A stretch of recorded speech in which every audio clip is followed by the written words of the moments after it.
मागच्या पिरियडला आपण याची हे पाहिलं होतं, युजफुल मायक्रो ऑर्गॅनिझम त्याचं खतामध्ये कसं रूपांतर करतात.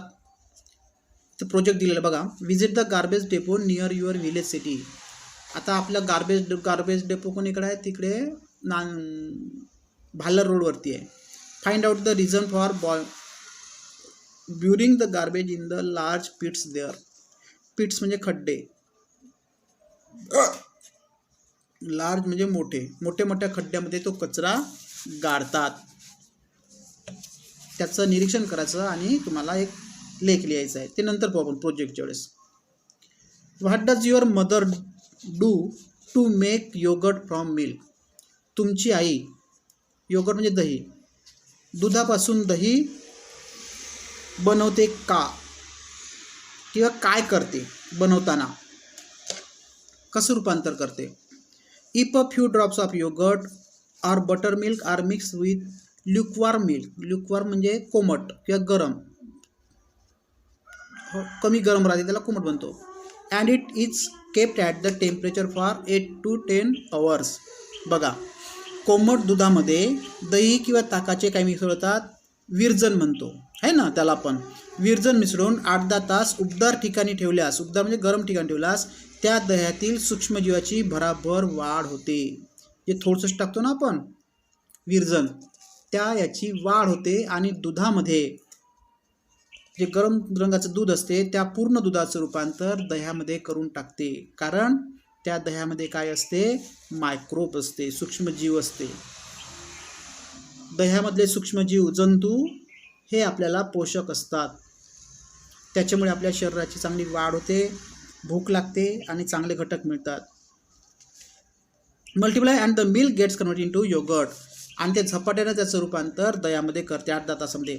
मायक्रोब्स आर दच useful for producing milk products like butter milk, cheese, paneer. बघा मग काय साठी उपयोगी पडतं आपल्याला microbes.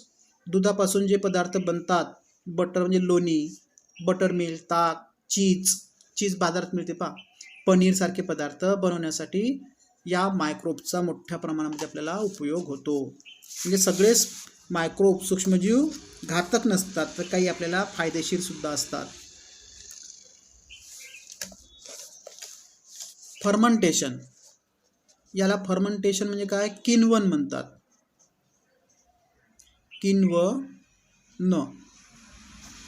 The chemical process of conversion of one type of carbon compound into another type of carbon compound by the action of microorganism is called fermentation. अतिशय सोपी आहे.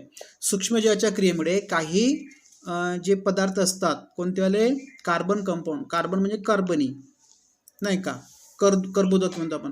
कार्बन कंपाऊंड एका कंपाऊंडचं रूपांतर दुसऱ्या कंपाऊंडमध्ये होते. कशामुळे, मायक्रो ऑर्गॅनिझम. आणि या क्रियेला फर्मेंटेशन असे म्हणतात. म्हणजे आंबवणे एक प्रकारचं. किण्वन म्हणजे काय, आंबवणे. Heat is generated in this process and carbon dioxide and some other gases are released. बघा, या प्रोसेसमध्ये एका कंपाऊंडचं दुसऱ्या कंपाऊंडमध्ये रूपांतर असताना काय होते, ऊर्जा निर्मिती होते. आणि ऊर्जा निर्मिती झाल्यावर त्याच्यातून कार्बन डायऑक्साईड आणि काही गॅसेस बाहेर पडतात. फसफस येते. ते आंबवून ठेवलेले पदार्थ पाहिले का तुम्ही, इडल्या बनवायसाठी वगैरे, डोसे, तिथून असा फेस बाहेर येते. त्याच्यातून फेस बाहेर म्हणजे काय, कार्बन डायऑक्साईड बाहेर पडतो. These gases cause an increase in volume. Example, bread dough and idli batter are seen to rise. बघा काय होते,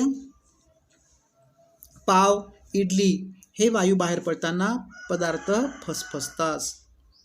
the process of fermentation is use for making yogurt from milk.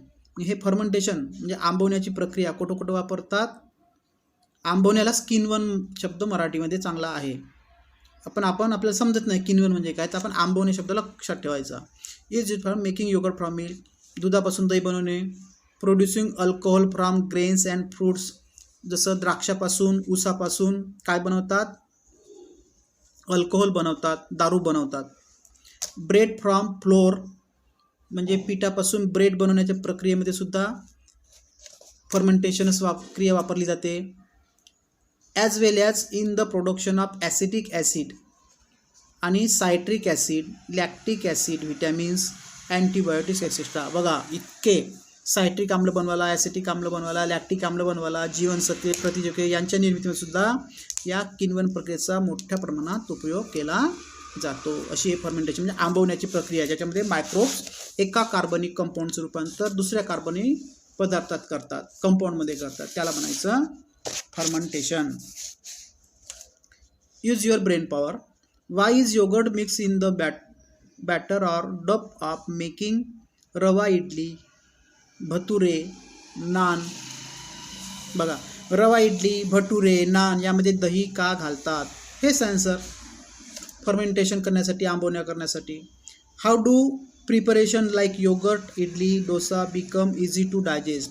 दही, इडली, डोसा हे पदार्थ पचण्यास हलके कसे बनतात? कारण हे पदार्थ फर्मेंटेशन झाल्यामुळे त्याच्यामध्ये मायक्रो ऑर्गॅनिझम प्रेझेंट असतात आणि ते मायक्रो ऑर्गॅनिझम आपल्या पोटात जातात आणि ते मायक्रो ऑर्गॅनिझम जेवढे जास्त तेवढं आपल्याला डायजेशन पॉवर जास्त असते. If microbes are allowed to grow in batter,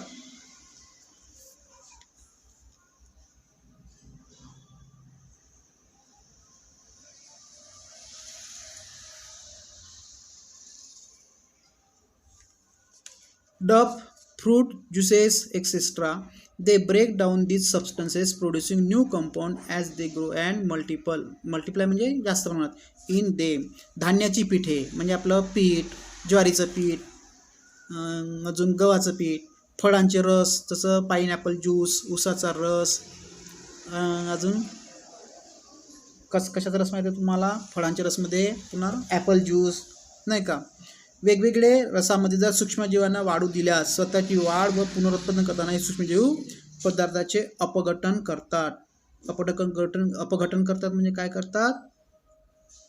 break down हा शब्द वापरला येतो. मगाच्या इथं काय शब्द वापरलेला होता अपघटनासाठी? डिकम्पोज. त्या ठिकाणी break down. New compound as they grow multiply in them. किंवा नवीन रसायनाची निर्मिती ते करतात. This microbial processes is use in the production of various common foodstuff. हा गुणधर्म लक्षात घेता आपल्या रोजच्या वापरातील अनेक जे पदार्थ आहे ते सूक्ष्म जीवाच्या मदतीनेच मायक्रोबियल प्रोसेसेसने तयार केलेले जातात. अनेक पदार्थ आहे जे आपल्याला माहिती पडत नाही किंवा पॅकिंगमध्ये पदार्थ असतात खायचे, ते सुद्धा या प्रोसेसने फर्मेंटेशनच्या केल्या जातात.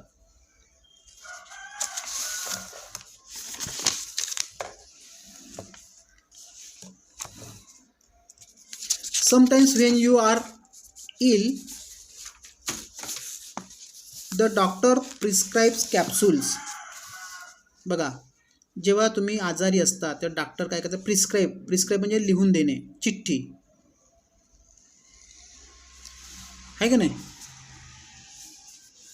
Capsule or injection of medicines like penicillin.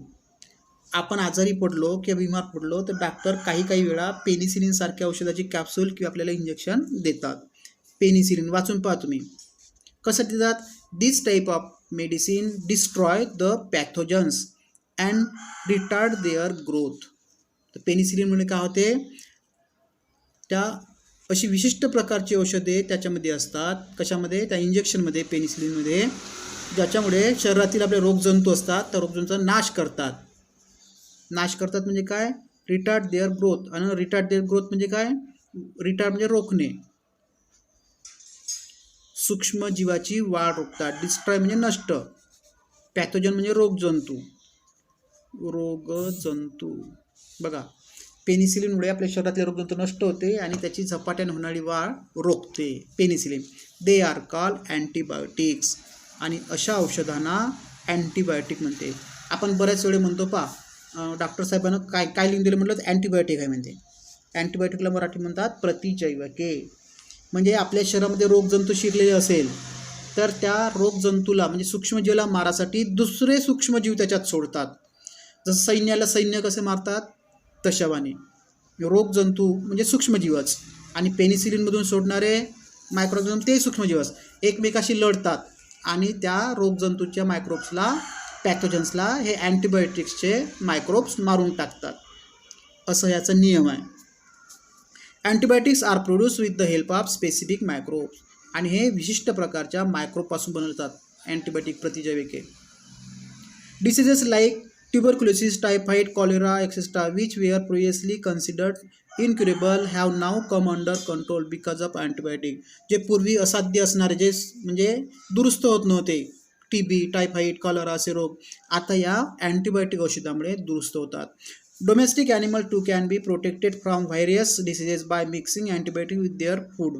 आता आपल्या घरी पाळीव प्राणी असतात, कोणाच्या घरी ससे असतात, कोणाच्या घरी मिट्टू असतात, कोंबडे असतात, बकऱ्या असतात, गाय असतात, म्हैस असतात. तर त्यांना रोगापासून संरक्षण देण्यासाठी त्याच्या अन्नात सुद्धा अँटीबायोटिक बऱ्याच वेळा मिसळवतात लोक. Plant diseases can also be control with the help of antibiotics. काही काही वनस्पतींना होणाऱ्या रोगावरही प्रतिजैविकामुळे नियंत्रण ठेवता येते. फवारणीची औषधं त्याच्यामध्ये सुद्धा अँटीबायोटिक मिसळलेले असतात. वाचून घ्या, एक वेळ समजून घ्या. थांबू आपण या ठिकाणी.